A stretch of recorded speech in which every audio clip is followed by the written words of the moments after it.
విశాఖ నగర అభివృద్ధికి అత్యంత ప్రాధాన్యత ఇస్తున్న జీవీఎంసీ భారీగా నిధులను కేటాయిస్తూ పరుగులు పెట్టిస్తోంది.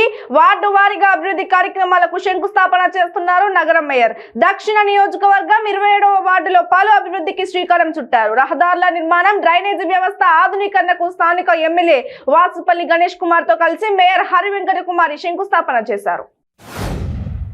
ఇక పాదయాత్రలో అమలు కాని హామీలను ఇచ్చి ఇప్పుడు అదే ప్రజలను జగన్ దోచుకుంటున్నారని బీజేపీ జాతీయ కార్యవర్గ సభ్యుడు కన్నా లక్ష్మీనారాయణ అన్నారు. వైసీపీ 3 ఏళ్ల పాలనలో విద్యుత్, ఆర్టీసీ ఛార్జీలు పెంచి ప్రజలపై భారం మోపిందని విమర్శించారు. చివరకు చెత్తపై కూడా పన్ను వేసి సొమ్ము చేసుకుంటుందన్నారు. 3 ఏళ్లలో జగన్ ప్రజలకు ఒరగబెట్టిందేమీ లేదని విమర్శించారు.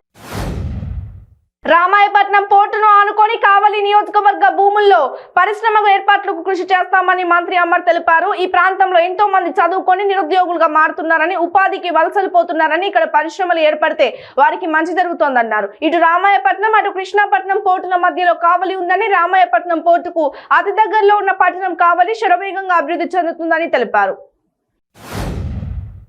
శ్రీ సత్యసాయి జిల్లాలో ప్రైవేట్ భూమిలో హెలికాప్టర్ ల్యాండ్ అయింది. పెనుగొండ సమీపంలోని ఎర్రమంచిలో జాతీయ రహదారి పక్కన హెలికాప్టర్ ల్యాండ్ చేశారు. విషయం తెలియడంతో హెలికాప్టర్ చూడడానికి భారీగా జనాలు అక్కడికి చేరుకున్నారు. ఉన్నట్టుండి హెలికాప్టర్ ల్యాండ్ కావడంతో పోలీసులు కంగారు పడ్డారు. స్థానిక Kia industrial area police station SI Venkataramana అక్కడికి చేరుకొని వివరాలు అడిగి తెలుసుకున్నారు. అసలు హెలికాప్టర్ ల్యాండ్ కావడానికి అనుమతి ఉందా లేదా అని ఆరా తీశారు. యాదాద్రి భువనగిరి జిల్లా కలెక్టర్ కార్యాలయాన్ని ప్రముఖ నటి మంచు లక్ష్మి సందర్శించారు. కలెక్టర్ పమేలా సత్పతి, డీఈఓ ఇతర అధికారులతో సమావేశమయ్యారు. జిల్లాలోని ఓ ప్రభుత్వ పాఠశాలను దత్తత తీసుకొని అభివృద్ధి చేస్తానని మంచు లక్ష్మి ఈ సందర్భంగా హామీ ఇచ్చారు. ఇక మహిళలు, చిన్న పిల్లలు ఎక్కడ కనబడితే అక్కడ దారుణాలు కొడిగడుతున్నారు కామాంధులు. ఇక తాజాగా హిజ్రాలపై కూడా వాళ్ళ కామ వాంఛ తీర్చుకుంటున్నారు. ఈ దారుణ ఘటన ఏపీలో చోటు చేసుకుంది. పులివెందులలో హిజ్రా ఒంటరిగా తన జీవనాన్ని సాగిస్తోంది. అయితే 2 రోజుల క్రితం ఆ హిజ్రా ఒంటరిగా ఉన్న సంగతి గమనించిన 10 మంది ఆమెపై సామూహిక అత్యాచారానికి పాల్పడ్డారు. దీంతో బాధిత హిజ్రా స్థానిక పోలీస్ స్టేషన్ లో ఫిర్యాదు చేసింది. ఓ మైనర్ బాలికకు ఆమె తల్లి బలవంతపు పెళ్లి చేసిన సంఘటన ఆలస్యంగా వెలుగులోకి వచ్చింది. ఈ విషయంపై బాలిక తండ్రి ఖమ్మం 1 టౌన్ పోలీసులకు చైల్డ్ వెల్ఫేర్ కమిటీకి ఫిర్యాదు చేశాడు. ఖమ్మం నగరానికి చెందిన ఓ బాలిక తల్లిదండ్రులు కొంతకాలంగా విడిగా ఉంటున్నారు. వారి కూతురు తల్లి దగ్గరే ఉంటుంది. ఈ క్రమంలో ఆ బాలిక యువకుని ప్రేమించగా తండ్రికి తెలియకుండా బాలిక తల్లి వారిద్దరికి వివాహం జరిపించి జగిత్యాలకు తరలించింది. ఈ విషయంపై బాలిక తండ్రి 1 టౌన్ పోలీసులు చైల్డ్ వెల్ఫేర్ కమిటీకి ఫిర్యాదు చేయడంతో వారు తల్లిని, బాలికను పిలిపించి కౌన్సిలింగ్ నిర్వహించారు. ఇక దేవరకొండ నియోజకవర్గం కొండమల్లేపల్లిలోని సాంఘిక సంక్షేమ బాలికల గురుకుల పాఠశాలలో ఒకే రోజు 29 మంది విద్యార్థులకు కరోనా పాజిటివ్ గా నిర్ధారణ అయింది. 29 మందిలో ఒకరు 7వ తరగతి, ఒకరు 10వ తరగతి కాగా మిగిలిన వారందరూ ఇంటర్ సెకండ్ ఇయర్ చదువుతున్న విద్యార్థులు ఉన్నారు. పాఠశాలలో అన్ని తరగతులకు కలిపి ప్రస్తుతం 560 మంది విద్యార్థులు ఉన్నారు. పాఠశాల ప్రిన్సిపల్ విజయలక్ష్మి మాట్లాడుతూ కొందరు విద్యార్థులకు స్వల్ప కరోనా లక్షణాలు ఉండడంతో సుమారు 150 మందికి పరీక్షలు చేయించగా అందులో 29 మందికి పాజిటివ్ గా నిర్ధారణ అయిందని, వారిని హోమ్ క్వారంటైన్ నిమిత్తం వారి ఇళ్లకు పంపించడం జరిగింది.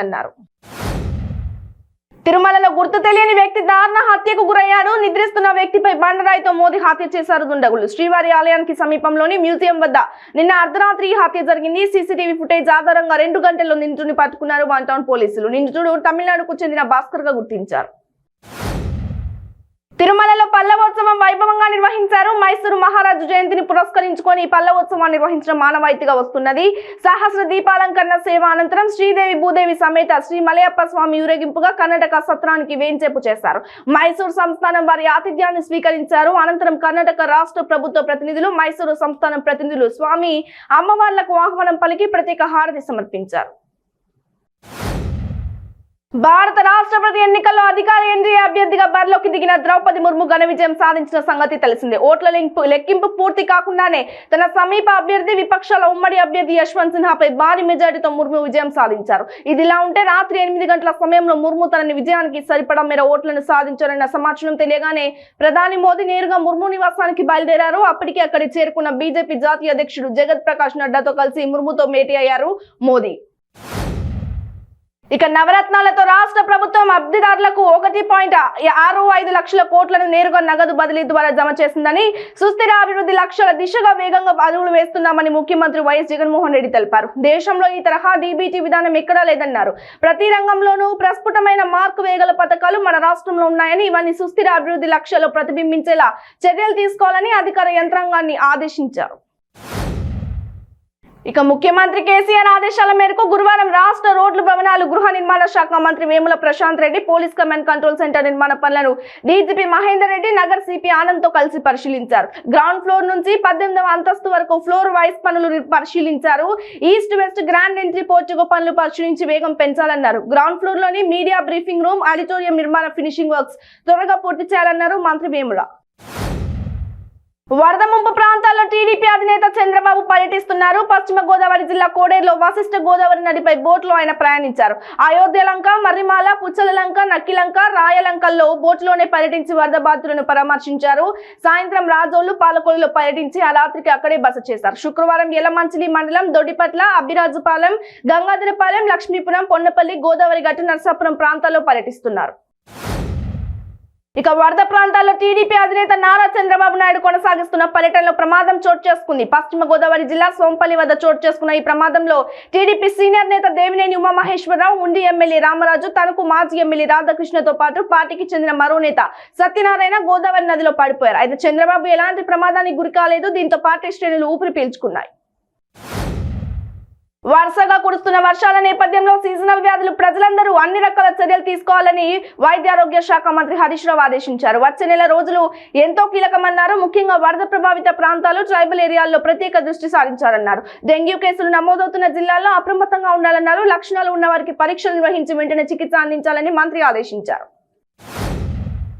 తెలంగాణ రాష్ట్ర ఉర్దూ అకాడమీ చైర్మన్ గా కాజా ముజీబుద్దీన్ గురువారం హౌస్ లోని తన కార్యక్రమంలో బాధ్యతలు స్వీకరించారు. ఈ కార్యక్రమానికి రాష్ట్ర మంత్రులు వేముల ప్రశాంత్ రెడ్డి, కొప్పుల ఈశ్వర్, మహమూద్ అలీ, ఎమ్మెల్సీ కవిత, పలువురు ఎమ్మెల్యేలు, ఎమ్మెల్సీలు, పలువురు ప్రజాప్రతినిధులు, టీఆర్ఎస్ నాయకులు హాజరై శుభాకాంక్షలు తెలిపారు. గుంటూరు జిల్లా తెనాలిలో అక్రమ మద్యాన్ని పోలీసులు ధ్వంసం చేశారు. 2 సంవత్సరాలుగా నమోదైన 1413 కేసుల్లో 5510 మద్యం బాటిల్స్, 25 కేసుల్లో 70 లీటర్ల నాటుసారాను సెబ్ అధికారులు ధ్వంసం చేశారు. వాటి విలువ సుమారు 7 లక్షల రూపాయలు ఉంటుందని అధికారులు తెలిపారు. ఎవరైనా అక్రమంగా మద్యాన్ని రవాణా చేసిన తగిన చర్యలు తీసుకుంటామని సెబ్ అధికారులు హెచ్చరించారు. మల్కాజ్గిరిలో ఎమ్మెల్యే మైనంపల్లి హనుమంతరావు పలు కార్యక్రమాలలో పాల్గొన్నారు. గౌతమ్ నగర్ 140వ డివిజన్ లోని గౌతమ్ నగర్ కమ్యూనిటీ హాల్లో రక్తదాన శిబిరంలో పాల్గొన్నారు. గౌతమ్ నగర్ డివిజన్ పరిధిలో సీసీ రోడ్ ఇనాగ్రేషన్ చేసి సాయినగర్ చౌరస్తా వద్ద కేంద్రం పెంచిన జీఎస్టీపై నిరసన కార్యక్రమం చేపట్టారు.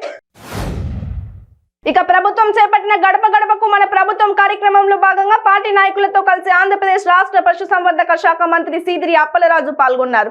శ్రీకాకుళం జిల్లా పలాస మండలం మామిడిమెట్టు పంచాయతీ రంగోయి గ్రామంలో జరుగు గడప గడపకు మన ప్రభుత్వం కార్యక్రమంకు ఘనంగా జరిగింది. ఈ కార్యక్రమానికి హాజరైన మంత్రి సీదిరికి మహిళలు, వైఎస్ఆర్ కాంగ్రెస్ పార్టీ నాయకులు, కార్యకర్తలు ఘనంగా స్వాగతం పలికారు. విజయవాడ దుర్గా ఫ్లైఓవర్ విఎంసీ వద్ద భారీగా ట్రాఫిక్ జామ్, కిలోమీటర్ మేర వాహనాలు నిలిచిపోయాయి. ఈ ట్రాఫిక్ లో ఇరుక్కుపోయిన 2 అంబులెన్స్ వాహనదారులు ఇక్కట్లు పడ్డాయి. లోయర్ బ్రిడ్జ్ వద్ద పనులు జరుగుతుండటంతో ట్రాఫిక్ ను విఎంసీ వైపు నుండి బస్టాండ్ వైపు మళ్లించడం జరిగింది. దాంతో తీవ్రంగా అవస్థలు పడుతున్న వాహనదారులు 1 గంట ముందు బయలుదేరినప్పటికీ టైంకి ఆఫీస్ కి వెళ్లలేకపోతున్నామని, గత 3 రోజుల నుంచి ఈ ట్రాఫిక్ వల్ల తీవ్రంగా ఇబ్బందులు పడుతున్నామని వాహనదారులు వాపోతున్నారు.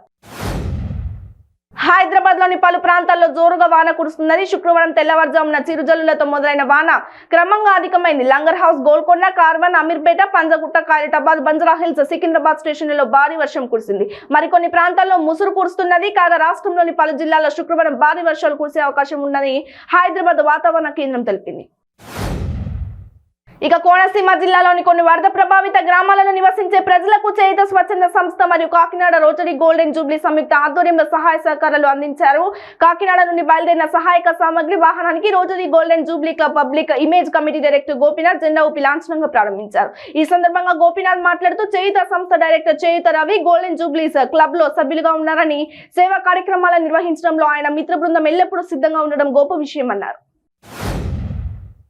అల్లూరి సీతారామరాజు జిల్లా అరకులోయలో 2 స్కార్పియో వాహనాల్లో 230 కేజీల గంజాయిని విడిచిపెట్టి పరారయ్యారు గంజాయి స్మగ్లర్లు. అరకులోయ ప్రాంతం నుంచి మైదాన ప్రాంతాలకు 2 స్కార్పియో వాహనాల్లో 230 కేజీల గంజాయిని తరలిస్తూ వ్యక్తులు పరారైన సంఘటన అల్లూరి సీతారామరాజు జిల్లా ఆనందగిరి మండలంలో చోటు చేసుకుంది. సమాచారం తెలుసుకున్న స్థానిక పోలీసులు ఘటనా స్థలానికి చేరుకొని పరారైన వ్యక్తుల కోసం గాలిస్తున్నారు. కాకినాడ జిల్లా తుని పట్టణం 23వ వార్డు ఉప్పరగూడెంలో నాగరాజు అనే వ్యక్తి మృతి చెందాడు. తన భర్తను చుట్టుపక్కల వారే కొట్టి చంపారని మృతుని భార్య ఆరోపణ చేసింది. కేసు నమోదు చేసి దర్యాప్తు చేస్తున్నారు పోలీసులు. కోనసీమ కోనసీమ జిల్లా రామచంద్రపురం నియోజకవర్గంలో ఆషాఢ మాసం సందర్భంగా వాసవి కన్యకా పరమేశ్వరి సత్రం నుండి శ్రీ భీమేశ్వర స్వామి వారి దేవస్థానం వరకు ఊరేగింపుగా వచ్చి భక్తులు శ్రీ మాణిక్యాంబ అమ్మవారికి సారె సమర్పించారు.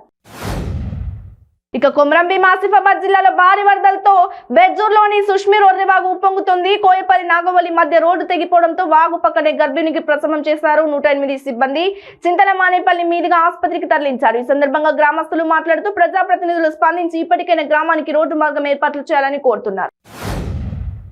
ఇక సినీ నటుడు హిందూపురం ఎమ్మెల్యే నందమూరి బాలకృష్ణ నంద్యాల జిల్లా బనగానిపల్లి మండలంలోని ప్రముఖ శైవ క్షేత్రమైన యాగంటిలో వెలిసిన శ్రీ ఉమామహేశ్వర దేవస్థానం సన్నిధిలో సినిమా షూటింగ్ చేసేందుకు రావడం జరిగింది. ఈ మేరకు బాలకృష్ణ అభిమానులు యాగంటికి భారీగా చేరుకున్నారు. అనంతరం మాజీ ఎమ్మెల్యే బీసీ జనార్దన్ రెడ్డి యాగంటికి చేరుకొని బాలకృష్ణకు ఘన స్వాగతం పలికి కాసేపు ముచ్చటించడం జరిగింది.